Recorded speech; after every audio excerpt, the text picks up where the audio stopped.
Sekali peristiwa, Yesus berkata kepada murid-muridnya, "Apabila Putra Manusia datang dalam kemuliaannya, dan semua malaikat bersama-sama dengan Dia, maka Dia akan bersemayam di atas takhta kemuliaannya. Lalu semua bangsa akan dikumpulkan di hadapannya, dan Ia akan memisahkan mereka seorang dari yang lain, sama seperti gembala memisahkan domba dari kambing.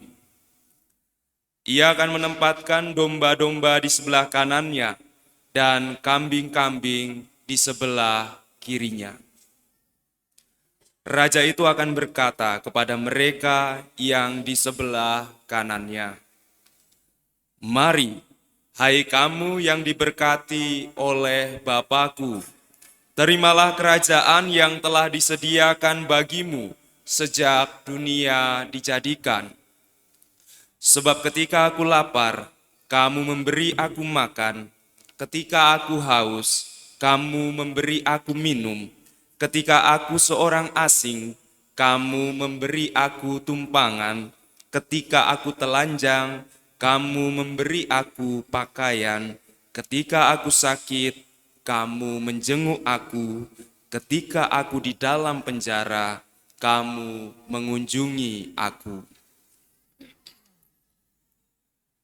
Lalu orang-orang benar itu akan berkata kepadanya, 'Tuhan, kapan kami melihat Engkau lapar dan kami memberi Engkau makan, atau haus dan kami memberi Engkau minum?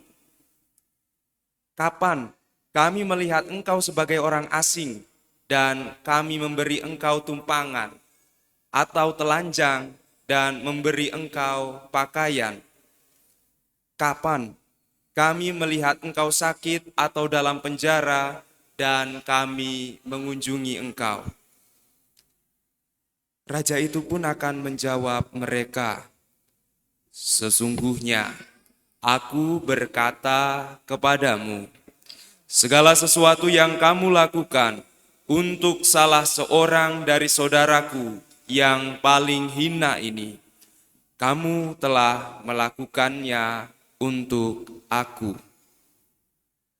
Lalu raja itu akan berkata juga kepada mereka yang di sebelah kirinya, 'Enyahlah dari hadapanku, hai kamu orang-orang terkutuk.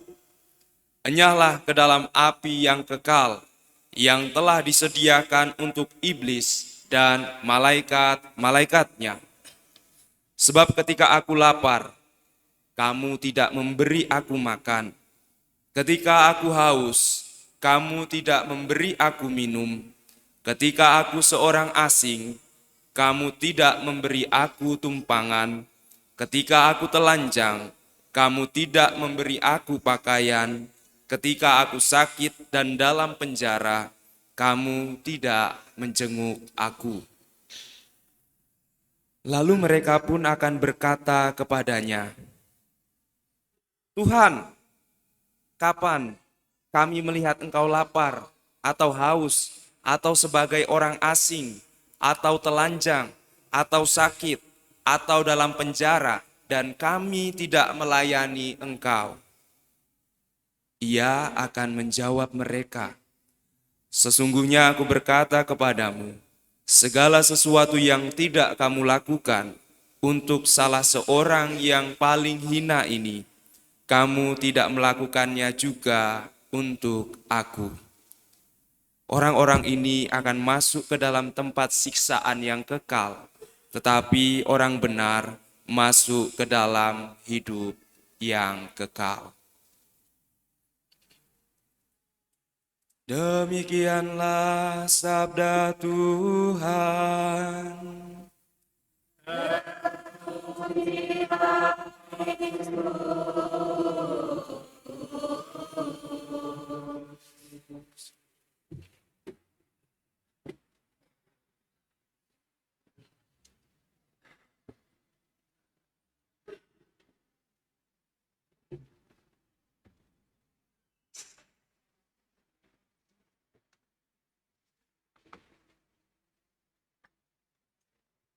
Saudara-saudari yang terkasih dalam Tuhan, hari ini kita merayakan Hari Raya Kristus Raja semesta alam, sekaligus sebagai minggu terakhir dari tahun liturgi kita.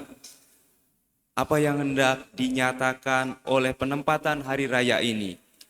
Hari Raya Kristus Raja semesta alam ingin mengingatkan kita bahwa Kristus adalah Raja atas segalanya.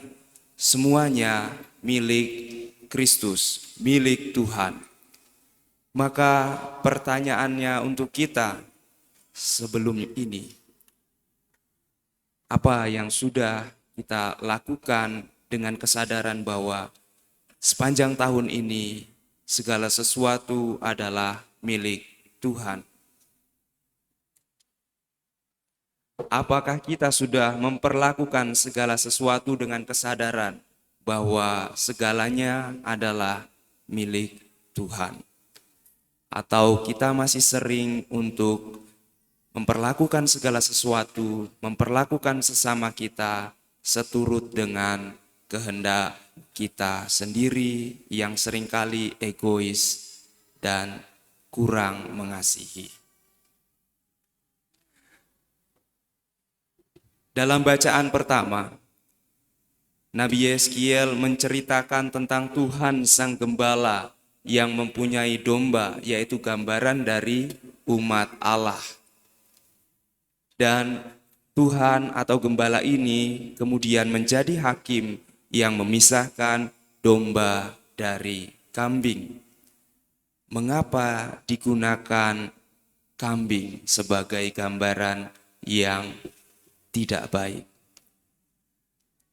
Dalam kisah Imamat, kalau kita pernah membaca dari Imamat 16, 21 sampai 22, di situ dikisahkan bahwa Harun meletakkan kedua tangannya ke atas kambing dan mentransfer atau memindahkan dosa-dosa umatnya ke dalam kambing tersebut.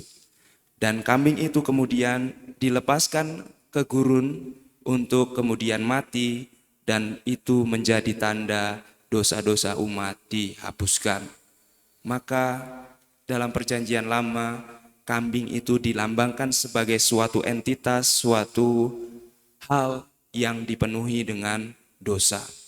Tetapi dalam kitab Yeskiel, penulis belum memberikan apa standarnya, apa yang membuat domba itu dipisahkan dari kambingnya.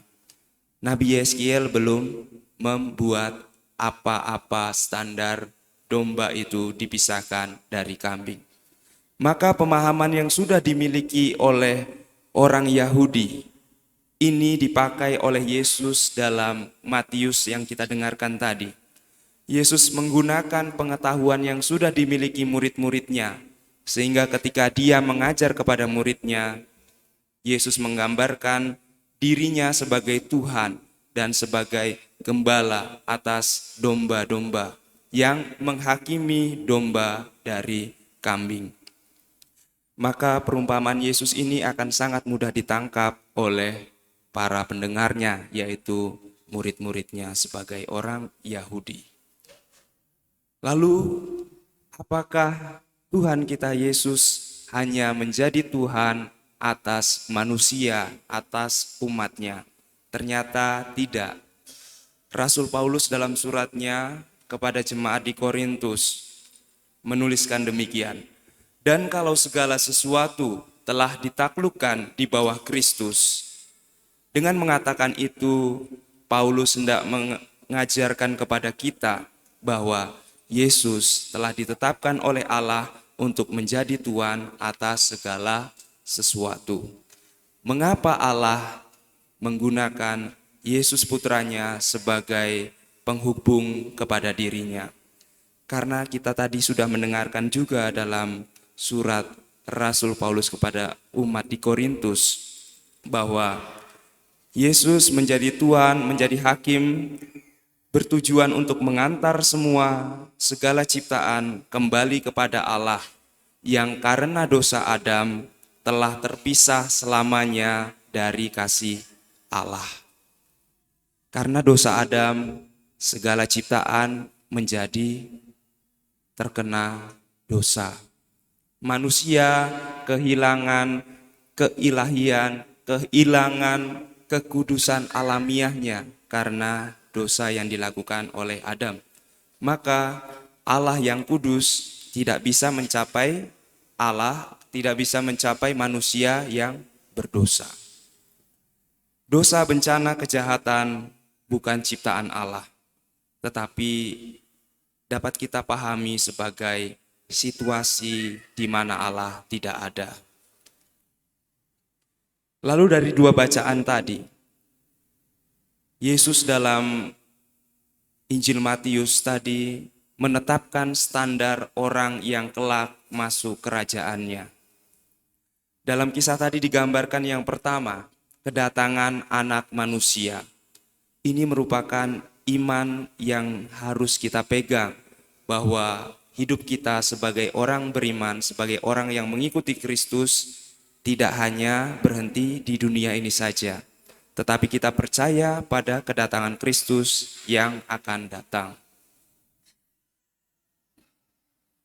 Kalau ditanya, setelah misa ini Tuhan datang, kemudian ditanya standar-standar tadi, kira-kira berapa orang yang jadi domba di sini? Silakan direnungkan. Bisa saja saya juga jadi kambing, belum tentu saya juga jadi domba.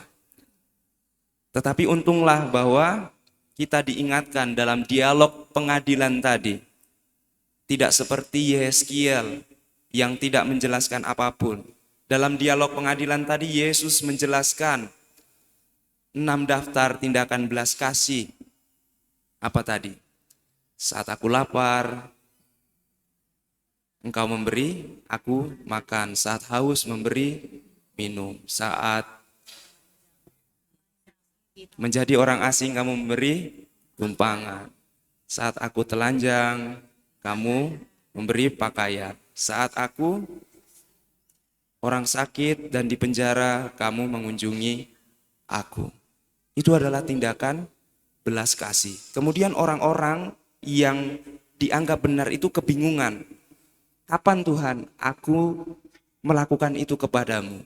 Lalu Tuhan mengatakan, apa yang kamu lakukan bagi seorang yang paling hina ini kamu lakukan untuk aku. Maka takarannya adalah apa yang kita lakukan kepada sesama kita.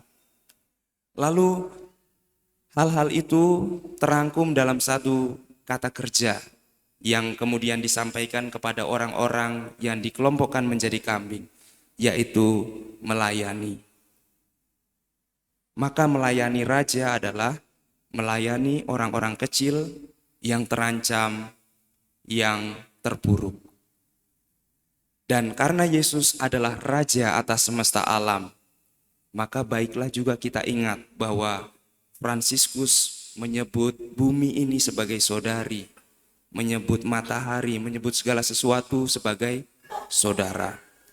Maka pertanyaannya, apakah kita juga sudah melakukan karya belas kasih kepada sesama kita, kepada hutan, kepada air, kepada sungai, dan kepada segala sesuatu? Dan apabila kita sudah melakukannya, maka kelak kita akan masuk ke dalam kerajaan surga.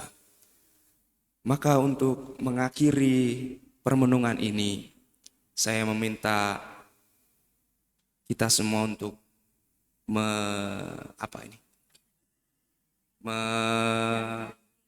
menunjukkan jari kelingkingnya, lalu bilang sama sebelahnya,